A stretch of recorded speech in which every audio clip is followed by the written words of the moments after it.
Assalamualaikum warahmatullahi wabarakatuh. Perkenalkan, nama saya Masfuro dengan NIM A1A323062. Baik, di sini saya akan menjelaskan mengenai analisis jurnal saya yang pertama, yaitu ada akibat hukum perkawinan beda kewarganegaraan dalam perspektif hukum perdata di Indonesia. Dalam jurnal ini membahas mengenai fenomena yang sering terjadi di Indonesia, yaitu perkawinan beda kewarganegaraan yang tumbuh seiring dengan perkembangan globalisasi dan mobilitas manusia lintas negara. Nah, dalam konteks hukum perdata, perkawinan beda kewarganegaraan ini menimbulkan berbagai kompleksitas dan tantangan hukum yang khas, yang dimana mulai dari keabsahan status perkawinan, hak dan kewajiban suami istri, hingga implikasi kewarganegaraan untuk anak-anak hasil perkawinan tersebut. Nah, dalam jurnal ini juga menjelaskan bahwasannya dalam hukum Indonesia, perkawinan dianggap sah apabila dilakukan sesuai dengan agama dan kepercayaan masing-masing pasangan dan dicatat secara resmi.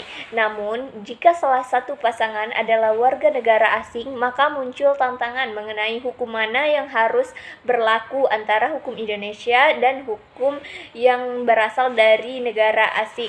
Nah, hal ini sering menimbulkan konflik hukum, terutama karena perbedaan aturan mengenai pencatatan dan pengakuan perkawinan. Nah, dalam jurnal ini juga terdapat hak dan kewajiban suami istri, yang dimana dalam aspek hak dan kewajiban suami istri, terutama terkait pengelolaan harta bersama dan hak asuh anak, pun terdapat perbedaan aturan yang memicu kerumitan, yang dimana Indonesia memiliki aturan tertentu berdasarkan KUH Perdata dan Undang-Undang Perkawinan Nomor 1 Tahun 1974.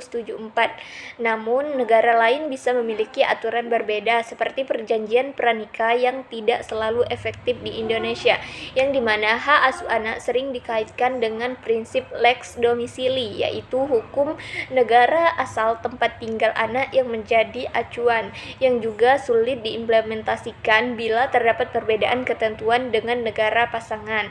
Yang selanjutnya yaitu menjelaskan bahwasannya implikasi kewarganegaraan anak hasil perkawinan campuran juga menjadi isu penting, yang dimana anak yang lahir dari perkawinan beda kewarganegaraan berhak atas kewarganegaraan ganda hingga anak tersebut berusia 18 tahun, tetapi setelah itu harus memilih satu kewarganegaraan, yang dimana pilihan ini berdampak besar terhadap hak-hak dan status hukum anak tersebut di masa depan, baik di Indonesia maupun di negara pasangan asing. Nah, dalam jurnal ini juga membahas mengenai hak waris.